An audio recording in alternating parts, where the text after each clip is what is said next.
What up, people? Thank you so much for coming back. This is Fregz at Home, where life is good with LG. Thank you so much for stopping by. And just in case you're new here, you're very welcome. In case you've been here before or you're new here as well, and you haven't hit the subscribe button, what are you doing? So click it and also smash the like button right now, maybe in between the video or at the end when you're done salivating over this fish curry I'm about to make. So this fish seafood curry is just packed with flavor, just simply delicious, and it's quick, it's easy.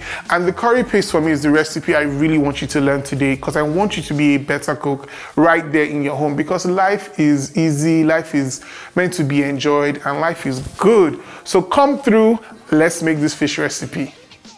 So this this fish curry that I'm adding prawns to is actually stemmed from something we created at Chef Fregz, where we call it the Nigerian Thai curry. So one day I realized that Nigerian and Thai food share lots of influences, all right? So I'm going to start with crayfish and iru powder here, for example. That reminds me a lot of shrimp paste. It's stinky, it's fermented, and I'm like, crayfish and iru smell exactly like shrimp paste. And we have delicious fresh seafood. So we have some fresh prawns and fresh fish from our waters. And we have these dried chilies. They have different names, but I'm just going to call them dried chili, which you will find in Thai cuisine. And I have some soaking in water here, about a handful, all right? We have some ginger, we have some garlic that you find in many curries, be it Indian or Thai. I have some pak choi that is locally grown. I know it's more Chinese than Thai or anything, but it's a lovely green that, you know, adds body to your food. And we have locally grown lemongrass that we use for teas, but it's a big staple in a Thai curry, all right? And this is my favorite ingredient right here, palm oil. I think palm oil is the best kept secret with all these flavors. I have some freshly squeezed coconut milk. Come, let's get it. Gotta give you the Insta-view door. So freshly squeezed right here in the jar. So that's the coconut milk. Now for some more condiments, we have some dark soy sauce. I really wanted light, but I could only lay my hands on dark, so I'm using very little. Well, for me, the real rope that ties everything together here is the fish sauce. It's salty, but has this very fermented fish flavor as well. That's awesome. And I mean, I've talked about the palm oil already, but that's really also my jam. So we have ginger, we have garlic, we have onions. You can use shallots. You really should use shallots, but you don't have to. Onions will work really well. And I have these green chilies. They shouldn't be in the curry, but I just want them there. And you can make it your own, obviously. I also have some Nigerian lemon here. The zest mimics kaffir lime leaf, which is very normal and staple in Thai curries, but I just thought this makes sense as well, and it brings a really nice acidic note to it. So without further ado, I am going to get my curry mix going, so I'll need to grab my blender. So two ingredients I haven't really talked about here, strangely enough, is sugar and turmeric. So the turmeric is also going to give us its yellow color and its very earthy flavor, but I don't want to put that in the blender, because when you put turmeric in your blender, it's going to make everything yellow and a mess. So I'll add it later, and I'm going to add a bit of sugar now. So I'm just going to grab some tongs. Let me grab a smaller set and just get these chilies. So these chilies are just rehydrating in water, and we're going to put them in the blender. So please don't throw away this water, all right? When you're making a curry paste, you don't want to add oil to it.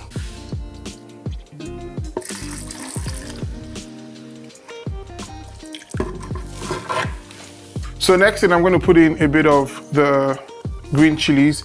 I put in about this, if we chopped it, would be about a quarter cup of green chilies. And you can make it as spicy or as mild as you want. It's really up to you. I have quite a bit of onions prepped. It is about 3 large onions. I'm just going to put about 3/4 of that in, because I like onions. I want the sweetness to come through, but I'm not going to put all of that in. Ginger and garlic. So with Thai cuisine, for example, you have galangal, that is kind of a cousin to ginger, but we have ginger in Nigeria, so we are going to make do. Have about a whole head of garlic here, and don't skimp on the ginger. You actually really need that flavor. So I'm putting all of that in. Don't be alarmed like it's too much. It's never too much. So I have here crayfish and iru, as I said earlier on. It brings, what's that flavor? The umami. It brings umami, that fifth taste, the taste that you get in like cheese, tomatoes, roasted. So this is like that fermented iru taste that you have in your, that's why you like your palm oil stew, for example. So it's also the same flavor profile. So I have about a tablespoon of each heaped in there. Then I'm going to also grate in some lemon zest. So remember, kaffir lime leaf. I'm going to do all the zest really.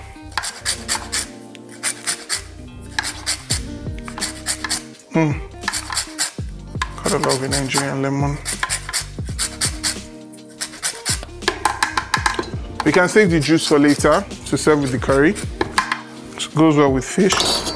Now, I'm going to put this here.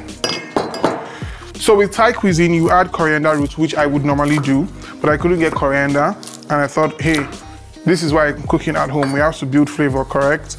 So I have some celery, stem and all. I'm going to pop that in. But one more thing. I'm going to grab from my Insta view. I have a bunch of basil here. So I have some Thai style basil here, which is very Thai. It grows in these parts as well. You just need to know the variety that you're using. So I'm gonna pop that in. That's Thai basil going in. Last but not the least, whatever size of lemongrass you get, it's always best to take out like that outer layer because it can be quite fibrous. Sometimes I don't care, actually, I put it in. But I just want you guys to know. Pop it out. Use the back of your knife here, all right? Right here. Give that a quick bash. And we're going to cut that up to just help it blend.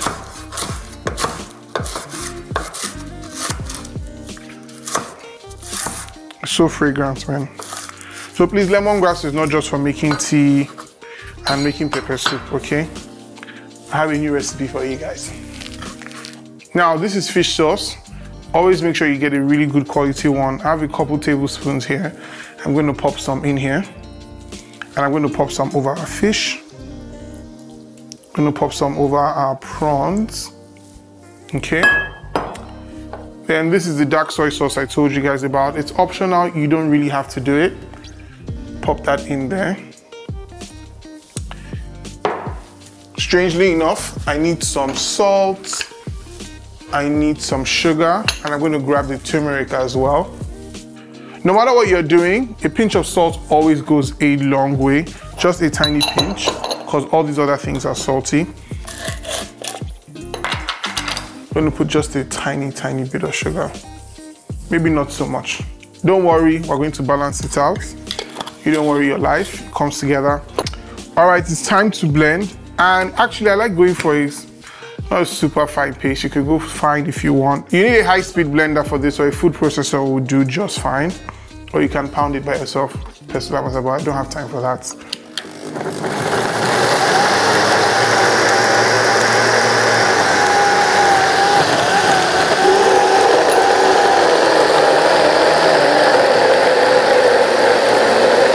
Please don't try this at home. Good. So this is the texture that I'm looking for. Just think like a fada stew that is roughly done. I'm just going to pour this. So this is the texture I like. You can go finer if you want. Okay. But I'm just going to take a small portion because I'm sure you're wondering now, you've not marinated your fish. You don't worry your life. I'm going to use this. So like I said, this is a great marinade for chicken, for fish. And because it's fish and prawns, it doesn't need like ages. Or you can decide to season it the day before. Why not? It'll make your life easier anyway. Mix that through.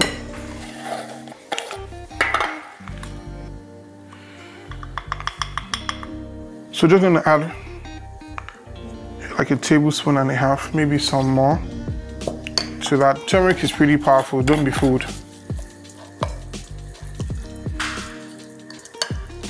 Everybody's putting in their smoothies these days because it's super healthy for you. So I'm going to grab some oil. This is just some regular vegetable oil. It's not peanut oil, so it doesn't have like a scent to it. You can see that this wok from Radiance is very hot.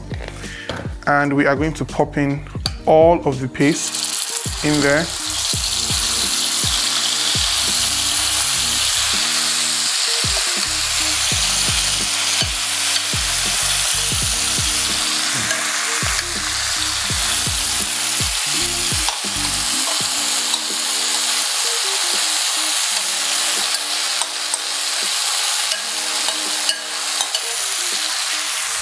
So when you're cooking with a wok, you really want to cook with all the sides, all right? So you keep spreading it to the sides because that's the real beauty and the technique really to cook with a wok.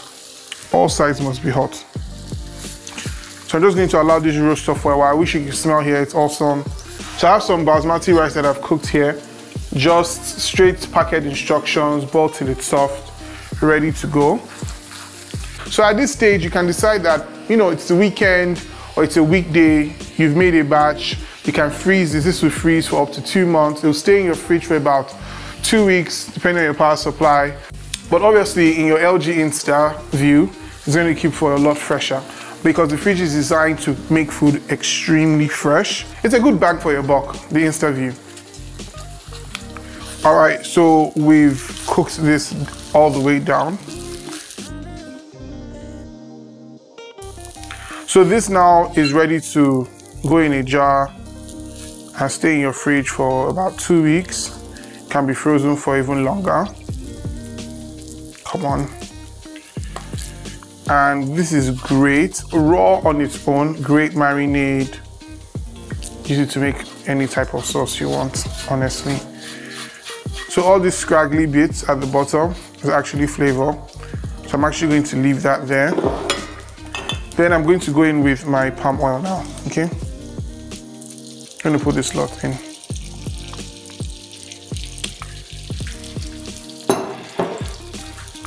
I'm going to wait for it to get a little hotter, okay? So I'm going to go in there now with curry paste. I'm using about half of what I made.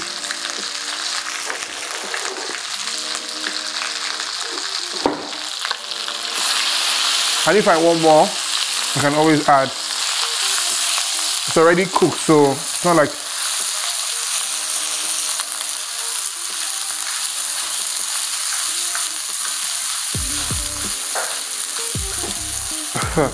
This smell is... It's somewhere in between parboiled stew and Thai food. So I'm going to go in with the prawns first because they're a little tougher.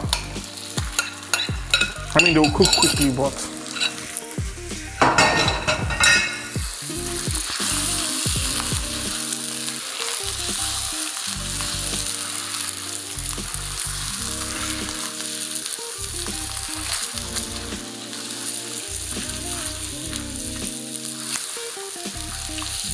so at this point, believe it or not, I'm just gonna go in with some salt because we're going to put some. I'm going to add a bit of water to this in a second. So I'm going to go in with, so you can see this is fresh coconut milk, it's separated. So I'm just going to give that a shake. I'm going to go in with half of the milk now. I'll show you why in a second.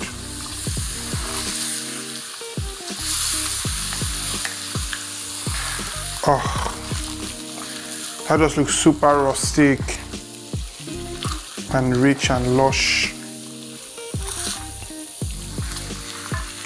So the reason I'm going with half, because I don't want the fish to scatter in the pot. Now, you really could maybe put this in some cornstarch, which I was going to do actually. But I don't know, I just kind of remembered my mom. My mom's fresh fish stew is the best. Well, like your own mom too, I'm sure. But honestly speaking, my mom's fresh fish stew is just fresh, delicious. So I wanted to just, you know, put the fish straight in and cook it very gently. So let me mix it thoroughly while it's raw. That way you can take some, you know, moving around. I think we're ready for the rest of this coconut milk. So I'm going to grab a tiny bit of water. No need to go to the tap. When I have my insert view.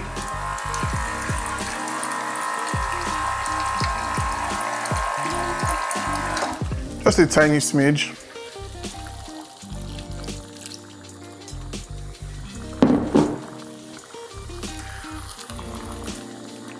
So all those dried up bits from earlier on.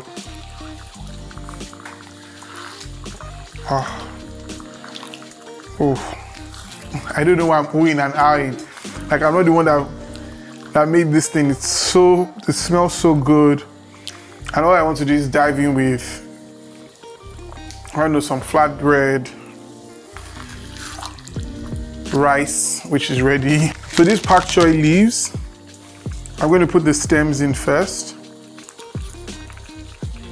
to soften, because this is almost ready. I don't want my prawns and my fish to overcook. Another stem here. I'll keep the leaves aside. So this mini wok from Radiance I'm using is perfect because it's just going to allow me to cook with all the sides of the pot. The convection heat of this cooker makes me cook this dish in no time. So I'm super happy. We're going to go with the final scattering of these leaves. Again, these are Baby Pak Choi. So I'm going to turn the heat off. The pan is enough to keep this going, all right?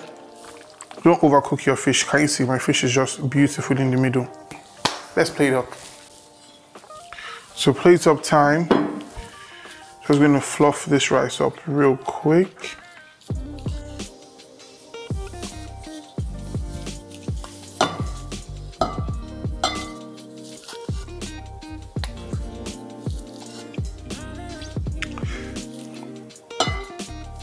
That is enough for me. And now for the real lamba, because I have to chill with the big boys. Ah, God, I'm so happy. I get to actually eat this and cook this. Grab fish, grab prawns. So fish and prawn curry, done. Really, it's really that simple. And this is an extremely rewarding dish, like I said. You can make this way in advance, portion it in your freezer into little bags, and you can make for the many portions, maybe for 1, for 3, for 5. But this is my bowl, and I'm going to go in. All right.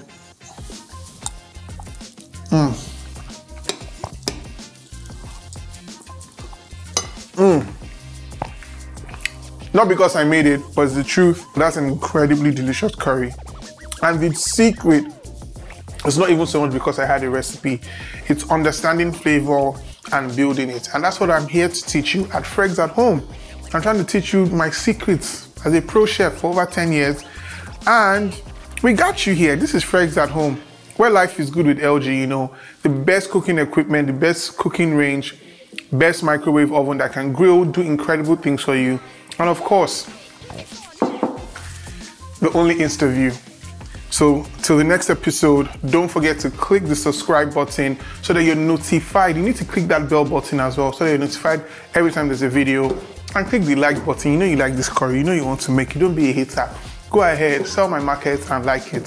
Thank you so much for watching, and I'll see you next time. I'm back to this bowl of curry. See you soon.